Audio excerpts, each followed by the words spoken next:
मत्ती की अंजील बाब नंबर 19। जब यीशु ये बातें ख़त्म कर चुका तो ऐसा हुआ कि गलील से रवाना होकर यरदन के पार यहूदिया की सरहदों में आया और एक बड़ी भीड़ उसके पीछे हो ली और उसने उन्हें वहाँ अच्छा किया।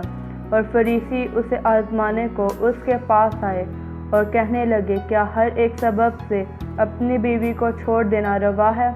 उसने जवाब में कहा, क्या तुमने नहीं पढ़ा कि जिसने उन्हें बनाया उसने इब्तदा ही से उनको मर्द और औरत बनाकर कहा कि इस सबब से मर्द बाप और माँ से जुदा होकर अपनी बीवी के साथ रहेगा और वो दोनों एक जिस्म होंगे।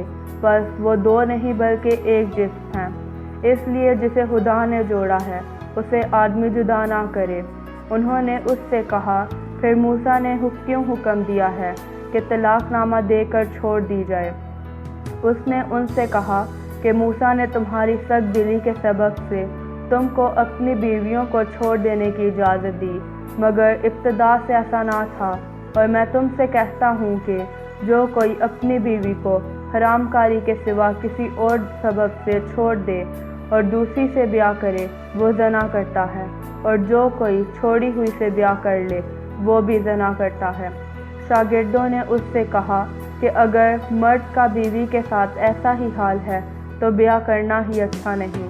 उसने उनसे कहा कि सब इस बात को कबूल नहीं कर सकते मगर वही जिनको ये कुदरत दी गई है, क्योंकि बास खोजे ऐसे हैं जो माँ के पेट ही से ऐसे पैदा हुए, और बास खोजे ऐसे जिनको आदमियों ने खोजा बनाया, और बास खोजे ऐसे हैं जिन्होंने आसमान की बादशाही के लिए अपने आप को खोजा बनाया। जो कोई कबूल कर सकता है वो करे।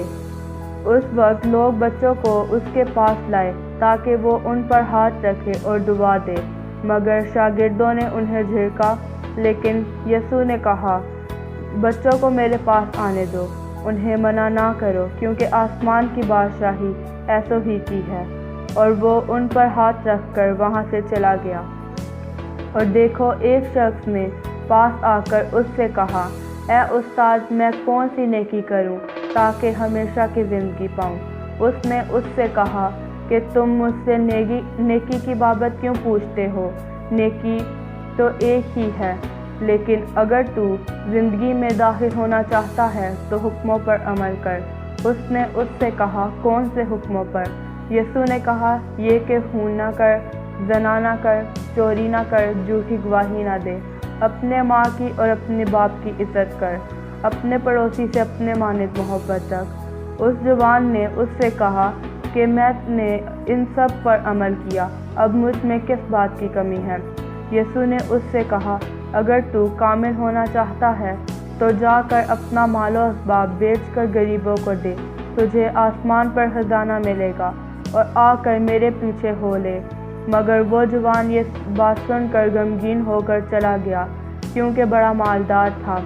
और यीशु ने अपने शागिर्दों से कहा, मैं तुमसे सच कहता हूँ कि दौलतमंद का आसमान की बादशाही में दाखिल होना मुश्किल है। और फिर तुमसे कहता हूँ कि ऊँट का सुई के नाके में से निकल जाना इसलिए आसान है कि दौलतमंद खुदा की बादशाही में दाखिल हो।